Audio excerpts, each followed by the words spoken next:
Hello everyone.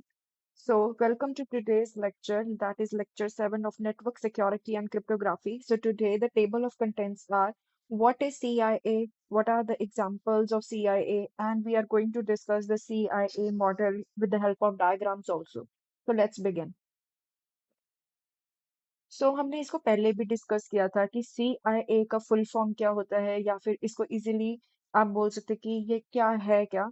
तो CIA stands for confidentiality integrity and availability. और ये क्या है, सिंपली आप इसको समझ सकते हैं कि these act as a guidelines in case of information security within an organisation.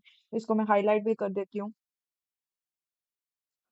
Sorry, या So they act as guidelines in case of information security, means protect करने के लिए डाटा को विद इन एन ऑर्गेनाइजेशन। ये एक basic guideline है जो हमारे दिमाग में होनी चाहिए, और ये नेटवर्क सिक्योरिटी और क्रिप्टोग्राफी में हर जगह मतलब इसी की बात होती है। और ये तीन टर्म्स बहुत ही इंपॉर्टेंट रोल प्ले करती हैं, ठीक है, in terms of network security, that is confidentiality integrity and availability. Basic मैंने इसका प्रीवियस लेक्चर्स में भी कवर किया हुआ है, लेकिन आज हम इसकी डिटेल देखेंगे। और सबसे पहले हम डिस्कस करेंगे व्हाट इज कॉन्फिडेंशियलिटी। तो ये एक बेसिक डायग्राम है जो आप ड्रॉ कर सकते हैं, ठीक है। नेटवर्क सिक्योरिटी में इन तीनों का बहुत ही मेजर रोल है। What is confidentiality. तो कॉन्फिडेंशियलिटी का सिंपल मीनिंग क्या है कि हमारी जो भी डाटा की इंफॉर्मेशन है वो हमेशा ऑथराइज्ड इंडिविजुअल्स को या ऑथराइज्ड सिस्टम्स को ही मिलनी चाहिए, क्योंकि हमारी जो इंफॉर्मेशन होती है वो बहुत ज्यादा सेंसिटिव होती है। और अटैकर जो है हमारे डाटा को कैप्चर ना कर ले डिफरेंट टूल्स की मदद से ओवर द इंटरनेट, उसका एक्सेस ना ले ले। इसीलिए हमारा जो डाटा है दैट मस्ट बी कॉन्फिडेंशियल, मतलब कि ऑथराइज्ड यूजर को या ऑथराइज सिस्टम जिसके लिए वो बना है या जिसको वो बिलोंग करता है उसी को मिलना चाहिए, ठीक है। और इसमें हमारे पास प्राइमरी वे क्या है, हम अपने डाटा को इनक्रिप्ट कर सकते हैं by using the encryption techniques to avoid the attackers to gain the access over the data, okay. And इसमें जो हमारे इंक्रिप्शन स्टैंडर्ड्स हैं वो होते हैं AES और DES। These are the examples जो हम इंक्रिप्शन स्टैंडर्ड यूज करते हैं हमारे डाटा को प्रिवेंट करने के लिए, that is advanced encryption standard and the data encryption standard. We are going to discuss these techniques in further lectures also. तो अभी के लिए आप एग्जांपल्स में ध्यान रखिए कि कॉन्फिडेंशियलिटी की ये बेसिक इंक्रिप्शन स्टैंडर्ड्स यूज किए जाते हैं। और दूसरा वे क्या है हमारा डाटा को प्रिवेंट करने के लिए कि हम VPN टनल यानी कि वर्चुअल प्राइवेट नेटवर्क्स का यूज कर सकते हैं to move the data securely over the network, ठीक है। तो दिस इज बेसिकली कॉन्फिडेंशियलिटी। तो आप इस डायग्राम को ड्रॉ कर सकते हैं whenever you are explaining confidentiality. Suppose हमारे पास कोई भी मैसेज है, ठीक है, उसको हम इनक्रिप्ट करेंगे and we are encrypting with the help of the secret key. And simply decryption में भी वही सीक्रेट की का यूज होगा एट द रिसीवर एंड। तो ये जो फर्स्ट स्टेप है ये सेंडर एंड पे यूज हो रहा है, and this is the second step which is going to be performed at the receiver end, okay. And then the original data will be decrypted. Now we are going to discuss what is integrity. Integrity का simple meaning क्या है कि जब भी हम sender से receiver and तक भेज रहे हैं डाटा को, तो उसमें कुछ मॉडिफिकेशन ना आ जाए, ठीक है। तो डाटा जो है अपने ओरिजिनल फॉर्मेट में ऑब्टेन होना भी चाहिए कि जो डाटा हमने सेंड किया था क्या वही रिसीवर एंड पे ऑब्टेन हुआ है, that is integrity.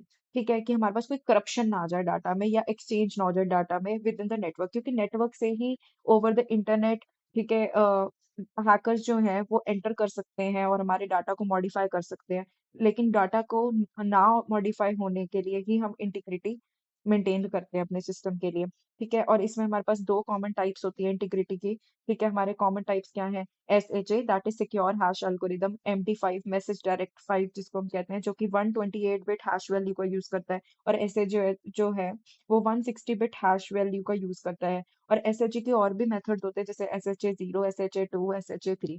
These are the algorithms which we perform. अब इसका बेसिक मैंने एक एग्जांपल लिखा हुआ है, यानी कि इसको हम समझते हैं कि सपोज एक ए है, ठीक है, जो सेंडर है होस्ट ए, वो जो कुछ डाटा भेजना चाहता है होस्ट बी को, लेकिन उसको अपनी इंटीग्रिटी मेंटेन करनी है, तो हम उसको कैसे चेक करेंगे।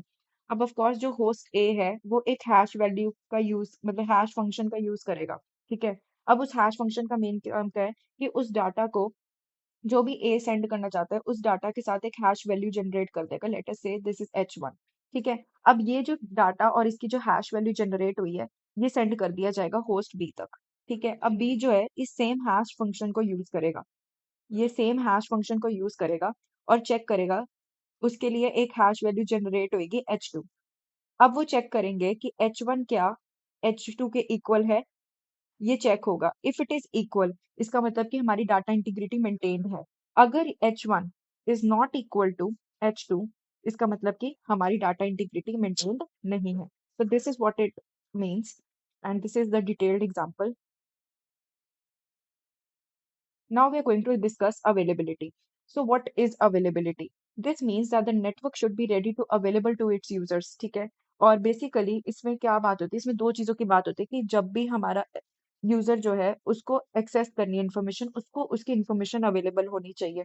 और उसके पास दूसरी चीज क्या आती है कि उसके पास यूजर के पास अपने रिसोर्सेज भी अवेलेबल होने चाहिए। ऐसा नहीं होना चाहिए कि अगर कोई भी सेंडर को रिसीवर पे कोई डाटा भेजना है तो हमारा नेटवर्क बिजी है, ठीक है। एंड बेसिकली नेटवर्क बिजी कब होगा, जब कोई अटैक हो गया, DDoS type means denial of service attacks. ये कब होता है कि जब हमारे पास कोई अटैकर ने अननेसेसरीली हमारे रिसोर्सेज को ऑब्टेन करके रखा हुआ है। इसका सिंपल एग्जांपल आप समझ सकते हैं कि आपके घर पे एक लैपटॉप है और आपको कोडिंग करनी है, और वो लैपटॉप कोई और यूज कर रहा है, ठीक है। तो अब आपको वेट करना पड़ेगा कि आपका लैपटॉप जब तक फ्री होगा आप तभी उसको यूज कर सकते हैं। तो दिस इज कि आप अपने रिसोर्स को तब तक यूज नहीं कर सकते जब तक वो फ्री ना हो। तो अगर अननेसेसरीली किसी ने आपके रिसोर्स को ऑब्टेन करके रखा हुआ है और आप उसको यूज ही नहीं कर पा रहे, तो वो रिसोर्स आपके किसी यूज का ही नहीं रहा और आपको वेट करना पड़ रहा है, तो ये आपका क्या कर रहा है, आपकी जो स्पीड है उसको घटा रहा है, ठीक है, स्लो हो जाएगा process. So this is DDoS attacks. तो ये आप इसके अंदर आर्किटेक्चर ऑफ DDoS एक्सप्लेन कर सकते हैं। सो इसका मतलब क्या है कि हमारे पास अननेसेसरी DDoS अटैक्स नहीं होने चाहिए, ताकि जो हमारा नेटवर्क है that must be ready to use by the users. Okay, तो this was all about CIA model. आप ये डायग्राम्स बनाइए, ठीक है।